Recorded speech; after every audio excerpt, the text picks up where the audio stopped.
Hi అండి. మా ఇంట్లో ఒక పెద్ద చదువుల తల్లి ముద్దు బిడ్డే ఉంది. అదేనండి నా కూతురు.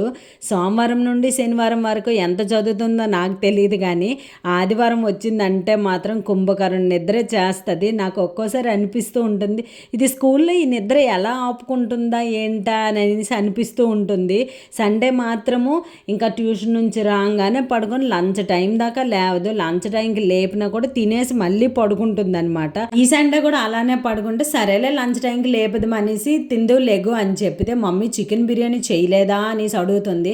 అదేదో ఎడోటీజీలో అన్నయ్య బిర్యానీ లేదా అని అనేసి అడిగేటట్టు వాడేలాగా వాళ్ళ చెల్లి కోసం ఇన్స్టెంట్గా బిర్యానీ చేసాడు. నేను కూడా నా కూతురు కోసము చికెన్ కర్రీలోంచి కొన్ని పీసులు అయితే తీసేసి ఇంట్లో అప్పుడు బాస్మతి రైస్ లేకపోతే రేషన్ రైస్తోనే చికెన్ బిర్యానీ చేసేసాను. కాకపోతే వేడిగా ఉండేటప్పుడు టేస్ట్గా ఉంది కానీ చల్లగా అయ్యాక మెతుకు గట్టిపడిపోయి గొంతు దిగలేదు అనుకోండి.